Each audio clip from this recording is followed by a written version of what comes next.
Hi guys, welcome back, and today we're going to be talking about airbrushing basics. Now we're going to go back to prep, and today not a lot of airbrushers seem to think that prep is important as much as your paint thinning, etc, etc. You couldn't be any more wrong if you tried. What we have here, apart from a compressor burping at me, is a skull template on my MacLeod channel. This is the skull, it's mine. It's my template logo. This is the side panel of my current computer. This is my old computer, which is actually going to get a completely different paint job, but it's just there to hold this panel up. Now, I've masked off the panel simply because I don't want to get my clear window any overspray. I covered up the vent holes again just to stop overspray. Mostly that's it. I know the paint's not going to go anywhere near here, but again, it's just about prep. This is solely what we're doing today, is we're prepping the surface. Now, a lot of guys like to use a degreaser to prep their surface, and it's not a bad idea, but the downside to that is you often leave a chemical residue behind no matter how hard you scrub. Now, I tend to use a whole host of different cleaners. I use the tried and true Windex, of course. I've also tried regular distilled water. I've tried water with dish soap. I've tried a whole bunch of different things. But what I've found often works for me when I'm trying to paint a metallic surface is pretty much, it's not necessarily the cleaner, but what you're going to be using. Now here, this is just a regular Scotch-Brite pad. I will use the regular Scotch-Brite pads, and I'll also use the sponge style. Now on the sponge style here, we've got a couple of drops of Windex in there, but I also use this stuff. It's called Orange Blast. You can pick it up at any dollar store. And I just take the sponge side first, and what I do is I wipe the sides down. Now, the reason why I use this stuff, not any harsh chemicals, is because it actually is made of the orange wax. Everybody knows oranges produce a specific type of wax, and what I tend to do is I let this air dry. I'm not gonna towel dry this. I'm actually gonna air dry this. But what I'm doing now is I'm just removing any loose debris that you can see. Then I buff it out with a bit of Scotch-Brite. Plain and simple, just simple, straightforward, simple body prep like you would a car. Simple, tight circles. Not a lot of pressure. I mean, literally, I'm only using a finger. See, not that much pressure, just fingertips. Because all we're doing is we're just loosening any surface debris that we find. That's all we're doing.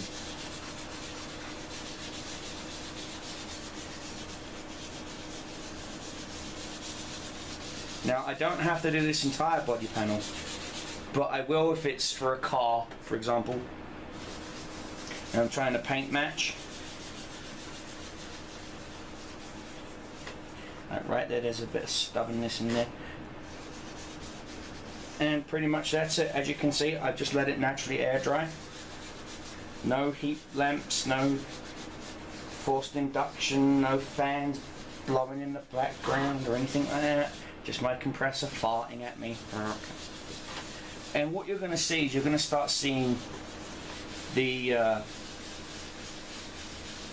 basic paint that came with, in this case, this computer panel, start to scuff up, and that's what you want. You want it to scuff up for one reason. We're trying to get paint to adhere to it. If it's covered in like a coat of clear or something like that, it's not going to adhere to it. So this bit's going to take a while, so I may speed this up in post. I'm going to follow the contours of the panel. Again, just fingertip pressure, nothing too major. Following the lines.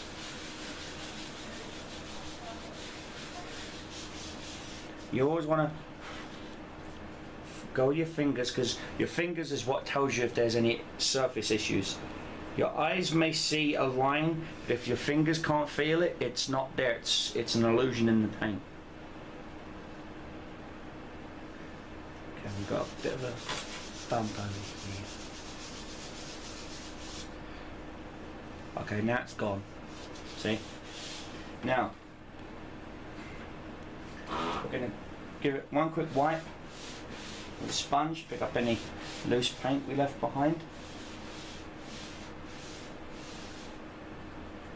We're going to let this air dry. While this is air drying, I'm going to move the camera over to my paint booth so you get to see what I have planned next. So stay tuned to the next part. Okay, and now as you can see, the panel is up, the stencil is on, and I'm going to start doing a simple white base outline. I apologize for the noise.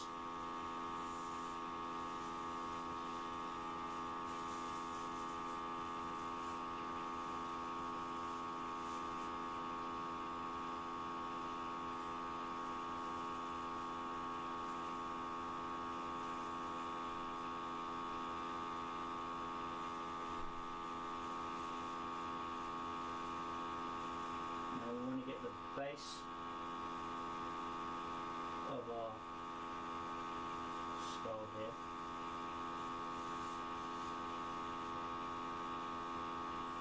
As my friend once told me, everything looks better with a skull in it. Now, there'll be another video going on about surface paint and prep and everything else.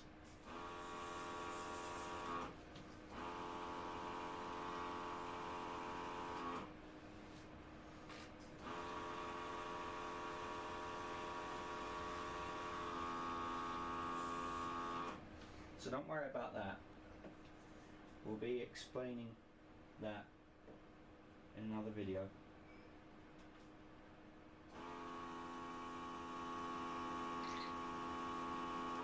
Okay.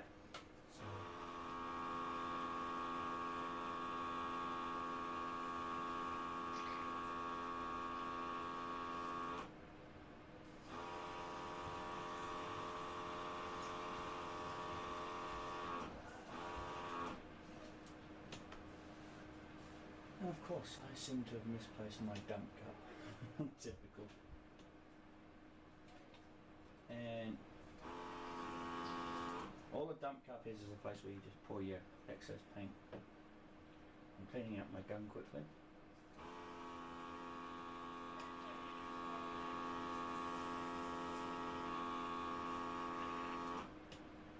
Apparently my gun isn't liking.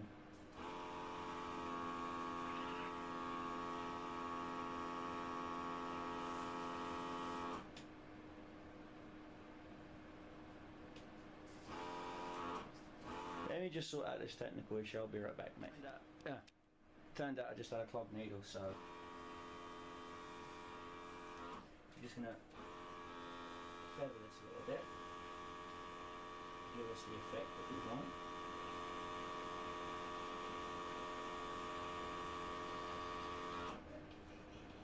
A little bit more paint. It's always handy to have your paint here.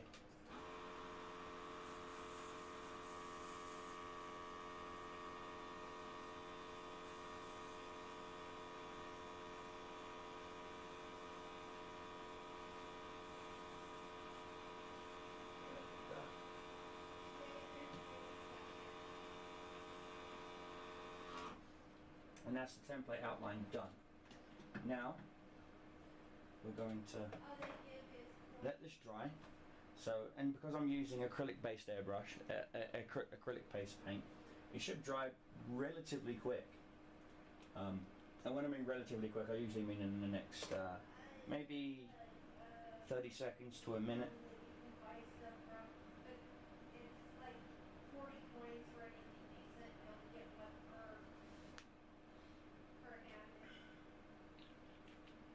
Okay, so check. Yep, she's dry. She's dry. So we're going to pull off the template very carefully, of course. like so. Now don't worry about this template, it was just simply something I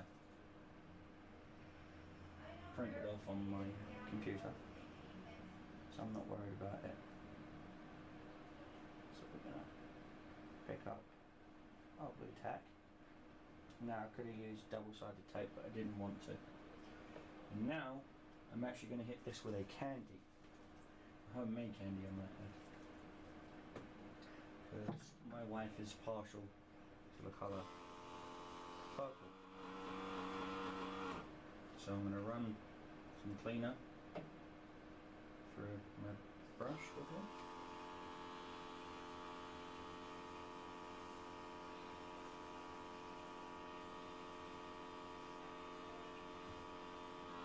Like that.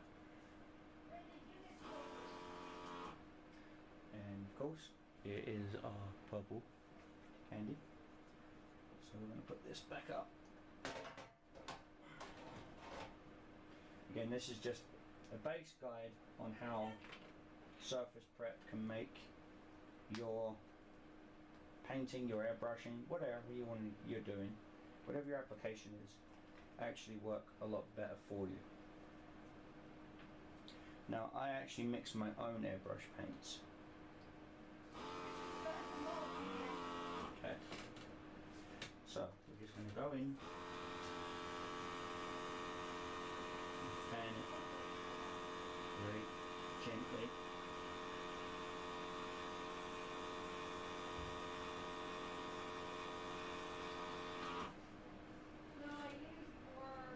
Nice, simple again. Just going to refill. Preferably without the body kind of wanting to go crazy different directions. Now, I like to make a subtle candy. And what that means is, you can see this section's still technically white, as where this section's really starting to go purple.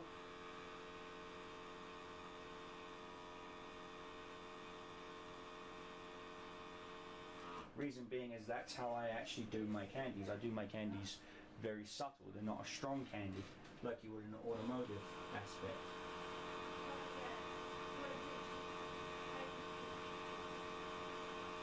So the more coats you apply, the darker, the richer the colour you're going to get.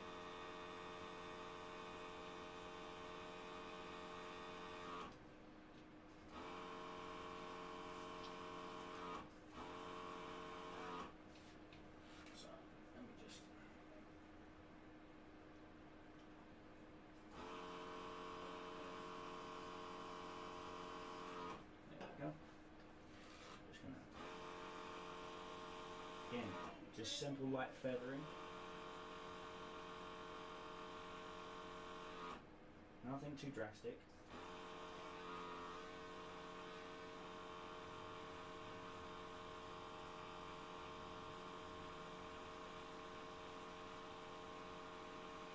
And because this case is going to my wife, it'll be having purple LEDs, hence that's why I'm going with the purple.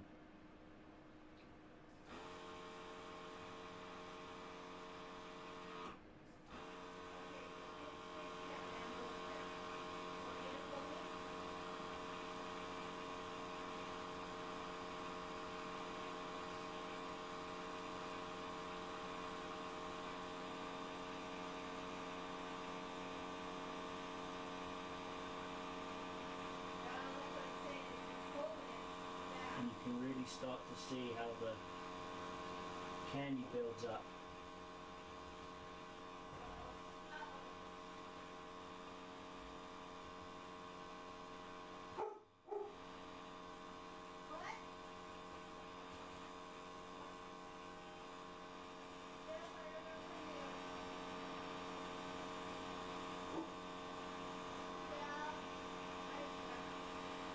Apparently there's someone at my front door.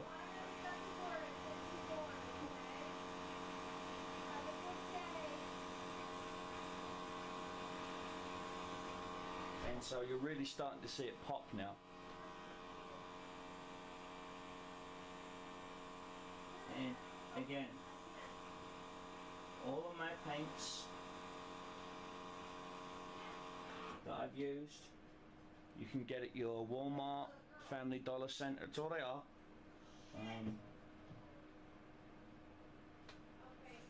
Just straightforward. I mean, here's a green metallic that I used on a car project. There's a royal gold I used on another car project. But straightforward today, we're just, you know, say we're just using straightforward in these nice little dripper bottles. I and my wife vape, so we get these dripper bottles for like 50 cents a piece from our local vape shop. Perfect for mixing your own airbrush paints, keeps them stored, keeps them nice and safe, and the bottles are all a elementary design, which means, you know, once you've built a shelf unit, you can have all your paints readily available to you.